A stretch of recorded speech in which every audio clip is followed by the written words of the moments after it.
Louvado seja o nome do Senhor. Eu queria iniciar hoje dando uma palavra, na realidade, em nome da Convenção Batista do Amazonas, da qual eu sou um dos conselheiros, faço parte do conselho da convenção, e eu queria perguntar aos irmãos se alguém aqui conhece a cidade de Barreirinha. Quem conhece Barreirinha aqui? Alguém? Há vários irmãos. Eu queria dizer para os irmãos o seguinte: nós temos alguns lugares ainda no Amazonas onde nós desejamos atuar com a obra missionária dos batistas amazonenses. A Convenção Batista do Amazonas trabalha com convênios, especialmente com igrejas do interior, e realizando essa obra para apoio financeiro aos missionários que trabalham nesses lugares. Pois bem, mais recentemente nós temos um missionário voluntário que começou a trabalhar lá em Barreirinha. Nós não temos uma igreja batista lá em Barreirinha, nós não temos uma obra nossa ali na cidade de Barreirinha. Barreirinha é conhecida como a Princesinha do Andirá, cidade que fica às margens do rio Andirá, na região de Parintins, e os moradores de Barreirinha também precisam ouvir o Evangelho de Jesus, por meio dos batistas do Amazonas. A minha palavra hoje é a seguinte: apesar de já estar havendo contatos para que a convenção realize um convênio para auxílio financeiro ao missionário que está iniciando esse trabalho ali em Barreirinha, nós ainda não temos recursos financeiros para essa obra.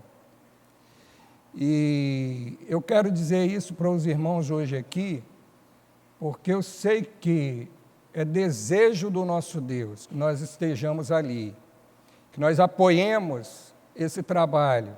E nós só podemos fazer isso se nós levantarmos, de fato, uma oferta significativa para a obra de missões estaduais.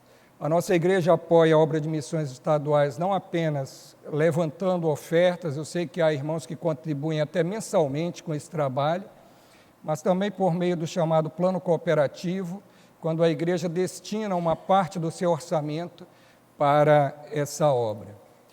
E eu quero dizer para os irmãos que eu creio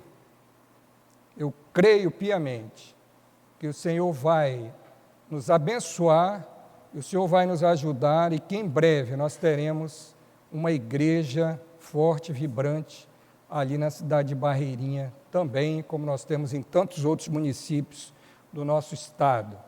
Oremos por Barreirinha, oremos pela obra que nós estamos iniciando ali.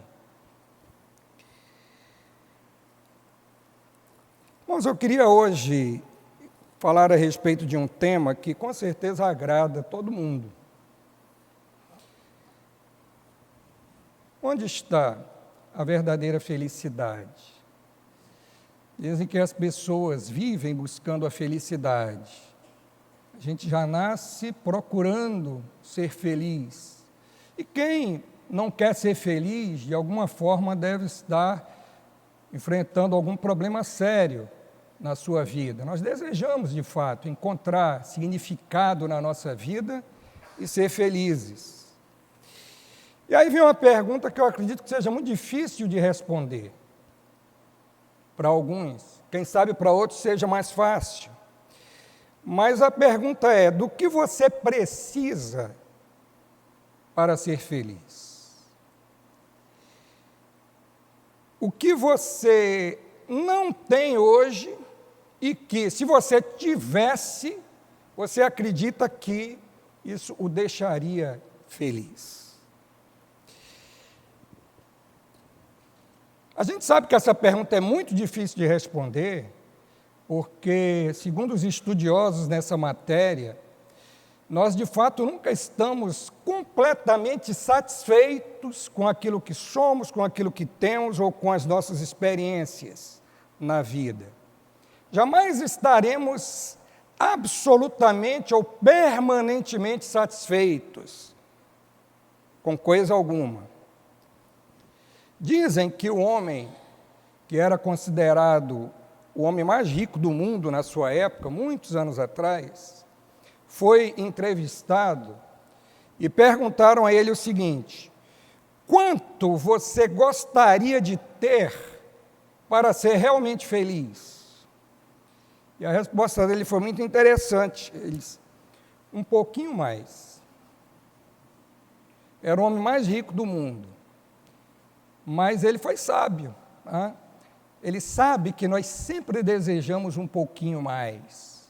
Por mais que tenhamos, por mais que já tenhamos muita coisa, a gente sempre deseja algo mais. Pessoas sempre querem um pouquinho mais e imaginam que esse pouquinho mais vai fazê-las felizes até descobrirem que precisam de ainda mais. Pois bem, só que há pessoas que de fato vivem aprisionadas a certas circunstâncias da vida e que viveriam muito melhor se ficassem livres desse problema, dessa situação. A gente sabe que há pessoas que carregam fardos pesados demais na sua vida.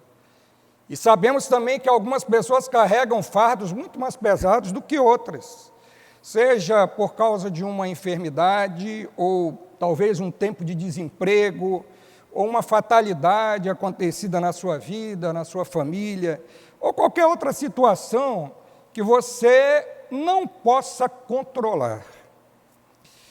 Mas voltando à pergunta inicial, do que é que você precisa para ser realmente feliz? Isso vai depender daquilo que você imagina que seja a felicidade. Algumas pessoas têm alguma ideia daquilo que as faria felizes. Algumas possibilidades a gente pode levantar são as seguintes: por exemplo, bens materiais. Né? Algumas pessoas acham que acumulando bens materiais poderiam ser mais felizes. Bem, eu seria mais feliz se eu tivesse mais do que eu tenho hoje, em termos de bens materiais. Quem sabe um carro novo me deixaria feliz, ou uma casa nova, ou roupas de grife, ou equipamentos tecnológicos. Tem gente que gosta muito dessa coisa de tecnologia, um equipamento novo, enfim, uma conta bancária recheada. Bem, nós já vimos aqui, que se o homem mais rico do mundo ainda não estava satisfeito com tudo que tinha, isso significa que bens materiais não garantem a felicidade de ninguém. Às vezes, até, muitos ricos são muito infelizes, depressivos, alguns acabam tirando a própria vida. A gente conhece a nossa sociedade, nós não somos ignorantes a esse respeito. Pois bem, talvez a felicidade esteja na tranquilidade emocional. Tem gente que valoriza muito essa questão da paz interior, da tranquilidade pessoal. Então, paz interior, equilíbrio emocional, uma vida de esperança, uma vida positiva, pensar positivo, pensar coisas boas. Isso é bom? Certamente. Com certeza, isso tudo é interessante, é muito bom. E a procura dessas coisas, dessa tranquilidade emocional, as pessoas recorrem a terapeutas, a medicamentos, alguns até vendidos como milagrosos, meditação transcendental, coisas desse tipo. Mas será que isso realmente traz felicidade? Eu fiquei meio desconfiado disso, quando uma certa vez na televisão eu vi uma briga muito feia numa conferência grande que estava havendo no meio de monges budistas. Dizem que os monges budistas eles se dedicam à meditação, à tranquilidade, àquela paz e tudo. Mas um dia eles se reuniram para debater alguns assuntos lá e acabou em pancadaria. Será que realmente esse negócio traz felicidade? Bom, saúde física. Para alguns, poxa, Estar em saúde perfeita é felicidade. Isso é o máximo que alguém pode experimentar. Uma das condições mais almejadas pelas pessoas. Maravilhoso, né? Se sentir bem, estar disposto, levantar de manhã e ter aquela vontade mesmo de sair para trabalhar, desenvolver suas atividades do dia, enfim, né? Isso é bom demais. Mas, infelizmente, a gente nem sempre se sente assim. Tem dias que a gente se levanta e não dá vontade nem da gente sair da cama, né? Não dá vontade nem de dar o primeiro passo em direção ao banheiro para escovar os dentes. Mas, enfim, às vezes nós nos sentimos cansados, estafados, e os anos da vida muitas vezes vão cobrando o seu preço. Bom, talvez você diga assim, eu seria muito feliz se eu encontrasse alguém para partilhar a vida, né? Se eu encontrasse uma cara metade, né? Se eu encontrasse uma pessoa para estar junto comigo. Existem pessoas sozinhas que imaginam, né, que encontrando o par ideal, né, seria maravilhoso. Bom, certamente, né? O amor conjugal é algo fantástico. As experiências em família podem ser extremamente enriquecedoras. Domingo passado nós ouvimos uma mensagem aqui, domingo de manhã, né, falando que a experiência mais enriquecedora é a experiência em família, quando a gente de fato está desejoso de fazer a vontade de Deus na família. Isso é muito bom. Agora, como disse o nosso pastor aqui no domingo passado à noite, aliás, não foi domingo passado, foi numa outra mensagem que ele pregou, há uns domingos atrás, e ele disse assim, ninguém deve se casar para ser feliz. Se você não é feliz antes de se casar, dificilmente você vai ser feliz depois que se casar, e você ainda vai fazer uma outra pessoa infeliz. Então, todas essas coisas a gente vai pesando, a gente poderia levantar, né, bastante coisas aqui, e a gente chegaria à conclusão de que felicidade, né, depende, né, da sua maneira de encarar a vida. E eu achei muito interessante porque, estudando esse texto que nós vamos trabalhar hoje, eu encontrei na internet um poema escrito pelo nosso poeta Vinícius de Moraes, que falava sobre a felicidade, né? Mas falava da felicidade da maneira dele, como ele entendia a felicidade.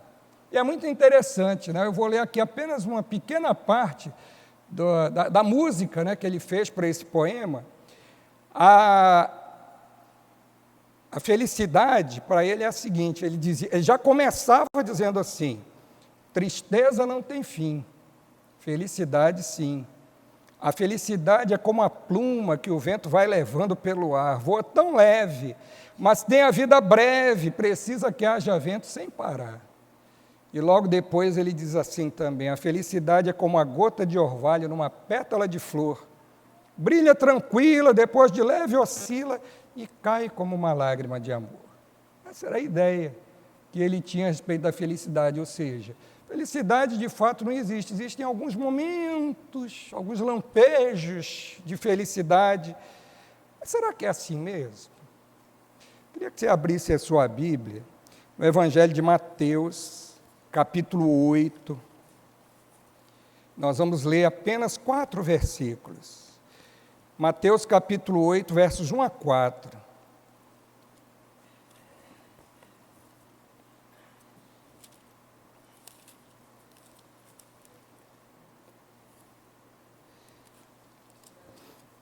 O texto diz o seguinte: quando ele, Jesus, desceu do monte, grandes multidões o seguiram. Um leproso, aproximando-se, adorou de joelhos e disse, Senhor, se quiseres, podes purificar-me. Jesus estendeu a mão, tocou nele e disse, quero, seja purificado. Imediatamente ele foi purificado da lepra. Em seguida, Jesus lhe disse, olhe, não conte isso a ninguém, mas vá mostrar-se ao sacerdote, apresente a oferta que Moisés ordenou para que lhes sirva de testemunho. Pois bem, Esse texto não fala exatamente de felicidade, mas como eu disse para vocês, existem pessoas que estão presas a uma situação de vida, a uma circunstância que elas não podem controlar, e é uma situação tão difícil, tão terrível, que certamente são pessoas infelizes. E esse homem do qual o texto fala aqui, certamente era assim. Então, eu queria fazer uma primeira afirmação aqui, que é a seguinte: primeiro, para sermos felizes, nós precisamos encontrar a fonte certa, a fonte da felicidade. Onde ela está? Precisamos encontrar a fonte. Quando esse texto começa, na realidade, ele é a continuidade de um trecho na Bíblia, que é um dos trechos mais bonitos, que talvez seja o sermão mais conhecido de Jesus, que é o chamado Sermão da Montanha, capítulos 5 a 7 de Mateus. Então, Jesus tinha acabado de falar. Dizem que essa montanha sobre a qual Jesus falou, na realidade, era uma colina que ficava ali mais ou menos nas proximidades do mar da Galileia. E quando Jesus, então, terminou de falar aquele discurso, ele desceu em direção ali ao lago. E eu fico imaginando, eu nunca fui a Israel, mas eu fico imaginando que era uma vista muito bonita, né? Você descendo e olhando o lago ali de cima, né? Aquelas águas tranquilas ali do lago da Galileia, e as pessoas descendo, Jesus descendo, e as pessoas que tinham ouvido o discurso, acompanhando, diz que era muita gente, eram multidões que seguiam, e Jesus, então, ali descendo, rumo ali às margens do lago. Mas nesse sermão, chamado Sermão da Montanha, Jesus deu muitas orientações para a vida dos seus seguidores. E, entre outras coisas, ele ensinou o que é a verdadeira felicidade e como conseguir essa felicidade. Pois bem, nas palavras de Jesus, a felicidade, ou o caminho da felicidade, é mais ou menos o oposto daquilo que a gente imagina que seja esse caminho. Por exemplo, para alguns, ser feliz é ser rico. Para Jesus, ser feliz é ser pobre em espírito. Para alguns, feliz é aquele que ri, que está rindo, né, se alegrando. Mas Jesus disse que feliz é aquele que chora. Para alguns, feliz talvez seja poder orgulhar-se das suas realizações. Mas para Jesus, ele diz, felizes são os mansos, são os humildes. Para alguns, feliz talvez seja poder viver sempre em paz. Mas para Jesus, diz ele, felizes são os perseguidos por causa da justiça. E assim por diante. Portanto, nós vamos observar que, da perspectiva de Jesus, sempre há uma variação contrária às nossas próprias expectativas daquilo que é ser feliz. As pessoas ouviram aquelas palavras, mas talvez não tenham entendido a verdadeira extensão daquilo, o verdadeiro significado daquelas palavras de Jesus. Por isso, Jesus precisava dar exemplo daquilo que ele dizia, precisava viver aquilo que ele dizia. Então, ele era um exemplo vivo do seu próprio sermão. Jesus era uma pessoa muito bem resolvida. Se alguém ainda não leu os livros do Augusto Cury a respeito de Jesus, procure ler. Você vai ver assim como o Augusto Cury descreve Jesus como uma pessoa que era uma pessoa muito bem resolvida, emocionalmente. Então, Jesus era uma pessoa feliz. Para aqueles que imaginam que Jesus era uma pessoa carrancuda que não ria nunca, tá? Eu imagino um Jesus completamente diferente. Imagina Jesus pegando aquelas crianças no colo ali, como ele não ia estar feliz, como ele não ia estar sorrindo. Enfim, muitos outros momentos da vida de Jesus, certamente, ele se mostrava como uma pessoa feliz, muito bem resolvida.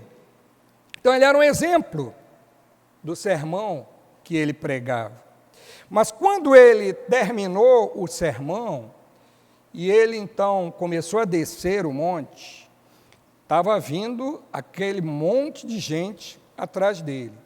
As pessoas eram atraídas por Jesus, viam nele alguma coisa que não estava presente nos outros pregadores da sua época. A gente vê isso exatamente no final do capítulo 7, no finalzinho do Sermão do Monte, quando o comentarista, o evangelista Mateus, diz assim: quando Jesus acabou de dizer essas coisas, as multidões estavam maravilhadas com o seu ensino, porque ele as ensinava como quem tem autoridade, e não como os mestres da lei.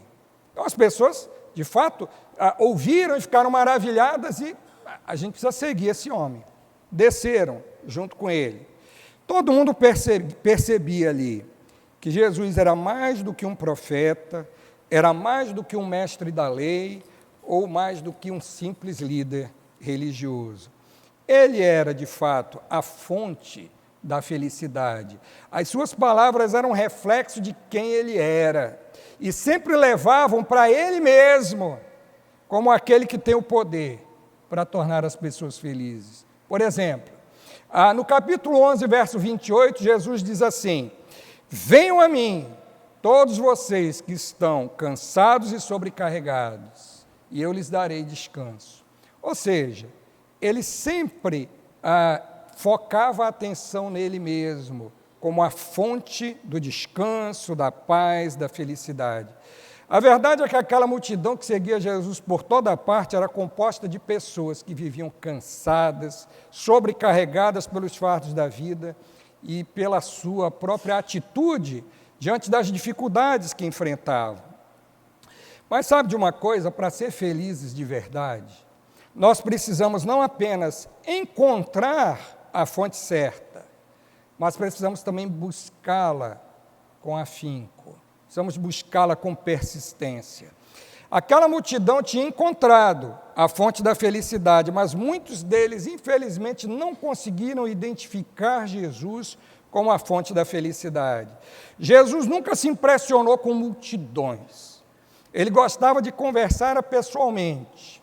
E ele, em muitos momentos dos evangelhos, a gente vê Jesus tratando as pessoas assim, pessoalmente. Foi assim com Nicodemos, um líder religioso. Foi assim com a mulher samaritana, uma mulher que vivia uma vida de prostituições. Foi assim com Zaqueu, um homem que era um coletor de impostos, desonesto. Enfim, foi assim com a maioria das pessoas que ele curou. Ele gostava de tratar pessoalmente. Pois bem, então o texto fala que do meio daquela multidão, de repente, apareceu um homem. Diz que esse homem era leproso. E nós lemos também que ele se aproximou de Jesus de joelhos e falou com Jesus. Esse era um daqueles homens que viviam presos, como disse, a uma circunstância da vida, carregavam um fardo terrivelmente pesado. Havia muitas outras pessoas naquela multidão, que da mesma forma viviam existências tristes, sombrias, mas esse homem se destacou dos demais. Ele saiu do meio daquelas pessoas e procurou a atenção pessoal de Jesus. Para saber melhor sobre como essa cena que é narrada aqui por Mateus e é narrada também por Marcos e Lucas, os outros evangelhos sinóticos, como essa cena que para nós pode parecer tão simples, tão banal, mas é uma coisa tão estranha. Eu queria falar um pouquinho para vocês sobre o dia a dia de um leproso nos tempos de Jesus. Primeiro, qualquer tipo de doença de pele que não sarasse em algum tempo era considerada como lepra. Não necessariamente a hanseníase, como nós conhecemos hoje. E alguns comentaristas trazem ideias de algumas doenças que naquela época eram consideradas lepras. Não tinha cura, não tinha tratamento, e as pessoas, então, contraindo aquilo ali, não tinha esperança. Doenças como, por exemplo, a sarna, a psoríase, até o vitiligo, elefantíase, né? doenças de pele variadas que eram identificadas como lepra, porque não tinham cura e as pessoas, então, sofriam com aquilo. A lepra, além disso, né, esse conjunto de doenças que eram considerados lepra, era interpretada pelas pessoas e até pelos líderes religiosos da época como uma maldição de Deus na vida de uma pessoa. Ser leproso era interpretado como ser amaldiçoado por Deus. Eu não sei se vocês se lembram daquele episódio de Miriam, irmã de Moisés, quando ela resolveu se insurgir contra a liderança de Moisés, né? E ela teve, né, ficou, o texto diz que ela ficou, a sua pele ficou branca, né, ela ficou leprosa, e só por meio da intercessão de Moisés ela foi curada. Mas o caso de Jó também, né, quando seus amigos chegaram e viram que ele estava coberto de feridas pelo corpo todo, feridas que não saravam, e aqueles amigos chegaram e começaram a acusar Jó, né, de coisas que ele nunca tinha feito, porque as pessoas julgavam que aquela doença, aquele tipo de doença de pele era uma maldição de Deus. Os judeus criam firmemente que na era messiânica não haveria lepra. Esse tipo de doença jamais existiria na era messiânica. Pois bem, os judeus também tinham aversão à lepra, não apenas por causa da doença em si, mas pela impureza cerimonial que ela trazia. O que é isso?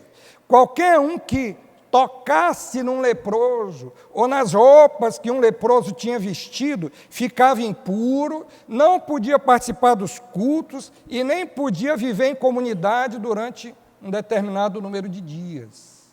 O leproso, então, ele tinha que viver fora da comunidade. Então, as pessoas tinham horror ao leproso, porque se alguém tocasse nele, ficava impuro. E tinha que passar por uma cerimônia de purificação específica diante dos sacerdotes para poder voltar a viver em comunidade, para poder voltar a frequentar as reuniões da sociedade. Pois bem, o leproso em si tinha que viver fora dos muros da cidade, quando a cidade era murada. Ele não podia ter contato com as pessoas. E quando alguma pessoa tentasse se aproximar dele, ele tinha que gritar bem alto que ele era impuro. Eu sou impuro, para a pessoa não chegar perto, né? Ninguém podia se aproximar. Então, essa era a condição daquele homem. A gente pode concluir, então, que a vida dele era muito infeliz. Ele não podia ter contato com a sua família, não podia ter contato com os seus amigos, não podia ter contato com a sociedade em geral, e só podia ter contato com outros doentes, talvez, que viviam, assim como ele, fora dos muros da cidade. Mas sabe de uma coisa? Isso não o impediu de buscar a fonte da felicidade no lugar certo. E esse é um momento lindo, né, dos evangelhos, porque a gente vê aqui um significado tão especial para a nossa vida também. Observe, tem algumas coisas surpreendentes que acontecem, depois de tudo isso que eu falei para vocês aqui. Então, se a gente voltar a ler esse texto, a gente vai ver como é surpreendente o que está acontecendo aqui. Primeiro, diz que aquele homem se aproximou de Jesus. Só dele ter se aproximado daquela multidão, ele já estava errado. Mas ele também se aproximou de Jesus. E aí, a gente fica pensando assim, né? Quem sabe, enquanto ele passava e as pessoas identificavam que ele era uma pessoa enferma, impura, quem sabe as pessoas estavam xingando aquele homem, sai daqui, vai embora, o que você está fazendo aqui? Né? Alguns até jogando pedra, enxotando, como se ele fosse quase que um cachorro vira-lata, né? E era assim. Eu vi um filme há uns anos atrás, intitulado Ressurreição, e é muito interessante porque é uma das cenas quase no final do filme, é uma cena onde Jesus cura um leproso também. E é interessante, né, porque naquele filme eles retratam muito bem como o leproso era tratado. Tá? se ele tentasse chegar perto de alguém ou de uma casa, né, as pessoas começavam a jogar pedra mesmo, né, sai daqui, vai embora, e faziam de tudo para ele se afastar dali. Eu fico imaginando que era mais ou menos o que estava acontecendo ali, né, aquele homem se aproximando e as pessoas tentando enxotar, mas ninguém ousava chegar perto, porque se alguém tocasse nele, ficava impuro. Pois bem, segundo, aquele homem chegou e se ajoelhou e adorou a Jesus. Eu fico imaginando, quem sabe até com muito sacrifício, aquele homem se põe ali de joelhos, quem sabe, né, a doença já tinha até atingido, né, as suas articulações, e ele já estava afetado ali pela doença, quem sabe com muita dor, com muito sacrifício, muito esforço, mas ele chega ali e se ajoelha na frente de Jesus, no lugar onde Jesus ia passar.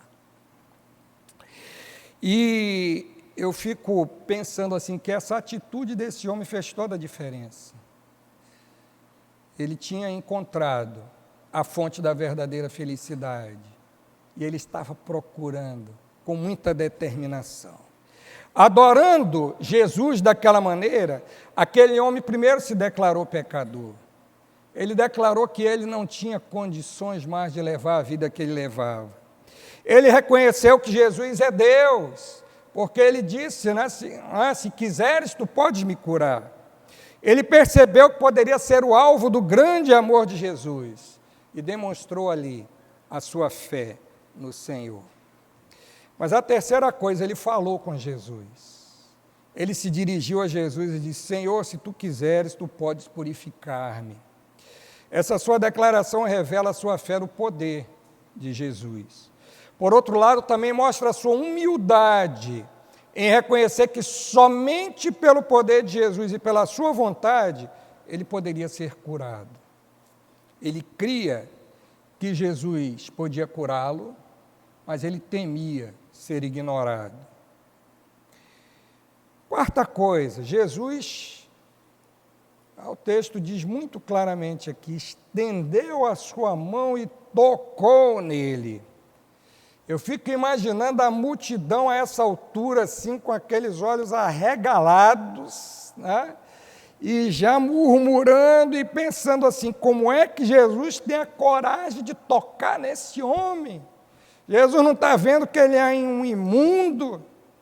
Jesus vai ficar impuro, vai ficar imundo como ele? Como é que ele tem coragem de estender a mão e tocar nesse homem? Mas ignorando aquele asco da multidão, Jesus o tocou. E mais uma vez aqui, né, a gente deve lembrar, que poder maravilhoso que tem um toque. Só que tem um detalhe, o toque de Jesus, ele tem um poder muito mais do que emocional. O toque de Jesus, ele tem o poder de cura e de salvação. E é isso que importa. Observe, o toque de Jesus cura o homem. Jesus então diz para ele assim: eu quero, e curou aquele homem. O fato é que o que Jesus mais deseja é curar qualquer enfermidade, fobia, depressão, desânimo, vício, ansiedade, morbidez, perdição. Como ele deseja, mas ele não força ninguém. Como disse a poetisa Mirtes Matias, um de seus poemas lindos, ela diz o seguinte: Jesus pode consertar qualquer vaso quebrado, se lhe trouxermos os pedaços. Mais uma coisa, Jesus tocou o leproso, mas ele não ficou impuro. Na verdade, ele é quem purificou o leproso. Ao toque de Jesus, nada permanece impuro. É ele quem purifica a impureza. A palavra e o toque de Jesus têm autoridade e são eficazes para purificar qualquer impureza, qualquer doença, qualquer enfermidade e qualquer pecado. E, por último, né, nessas situações aqui que a gente vê no texto, logo em seguida Jesus disse assim para ele, olha, vai, te apresenta ao sacerdote, aí oferece para ele aquilo que é prescrito na lei. A lei dizia que uma pessoa que era purificada de uma enfermidade como a lepra devia comparecer ao sacerdote para ser examinado. O sacerdote ia examinar a pele dele, olhar, ia ver que não tinha mais nada e dizia assim, olha, vá para a tua casa, fica 7 dias lá, depois volta aqui comigo de novo. Aí a pessoa ia para casa, ficava, depois voltava. Aí o sacerdote olhava de novo. Se tivesse tudo bem, aí o sacerdote declarava o homem puro, fazia as cerimônias de purificação, aquela pessoa tinha que oferecer um sacrifício, né, um animal, em oferta ao Senhor, como gratidão pela sua cura. Tudo isso fazia parte do ritual de reconhecimento de que uma pessoa tinha sido curada. Pois bem, aquele homem já estava curado, mas ele precisava da autenticação do sacerdote para voltar a viver em comunidade. Depois disso, então, ele foi plenamente restaurado à vida. E a gente poderia dizer assim, né? Aquele homem viveu uma vida feliz. E a gente poderia, né, até usar aquele refrão das histórias em quadrinhos, né? Foi feliz para sempre. Tá? Enfim. Mas por quê? Porque para ser felizes de verdade, nós precisamos não apenas encontrar a fonte certa, precisamos não apenas buscá-la com afinco, mas nós precisamos nos submeter a ela e viver em função dela. Aquele homem tinha ouvido falar que Jesus curava, por isso ele foi atrás de Jesus. E ele fez um esforço enorme para chegar na presença de Jesus.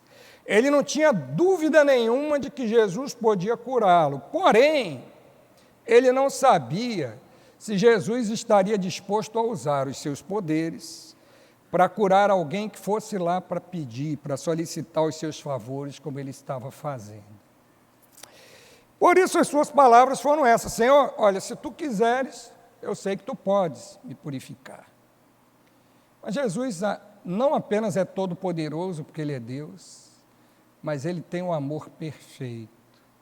Jesus, então, não apenas queria curar aquele homem, não apenas podia, mas queria. E ele disse, eu quero te curar, sim.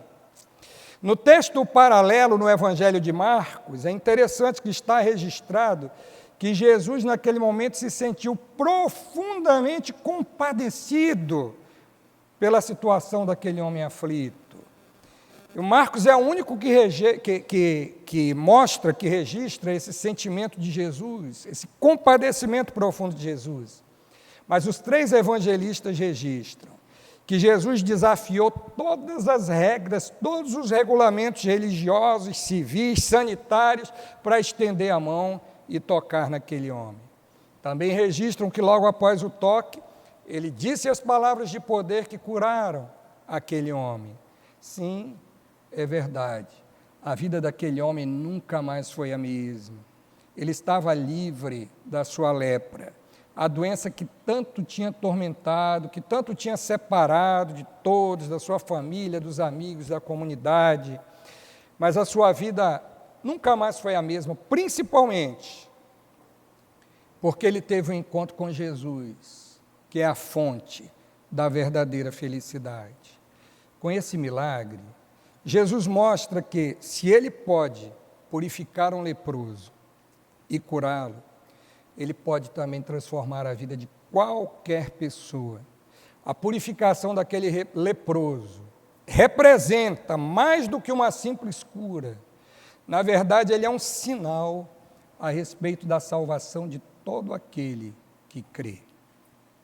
Portanto, de que você precisa para ser realmente feliz? Você precisa de um encontro com Jesus.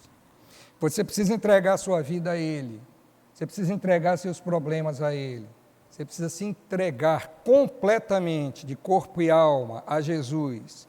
Seus problemas, seus traumas, suas inseguranças, qualquer coisa que esteja impedindo você de ser feliz. Sem Jesus, qualquer situação pode nos tornar tristes, ansiosos, deprimidos, desencorajados. Mas com Jesus, apesar de todas as circunstâncias adversas, nós temos a felicidade verdadeira, esperança, graça, paz e amor para compartilhar a vitória nas lutas. Isso não significa que a nossa vida agora a gente vai viver rindo com as paredes o tempo todo. Problemas acontecem na vida de todas as pessoas, mas a felicidade interior que nós recebemos ao conhecer Jesus nos ajuda a encarar as situações da vida, né, com muito mais tranquilidade e, com certeza, com muito mais felicidade também. E eu faço um convite para você nessa noite que nunca entregou a sua vida para Jesus e que deseja fazer isso nessa noite. Nós vamos cantar um hino. Enquanto nós estivermos cantando esse hino, eu queria dar essa oportunidade para você.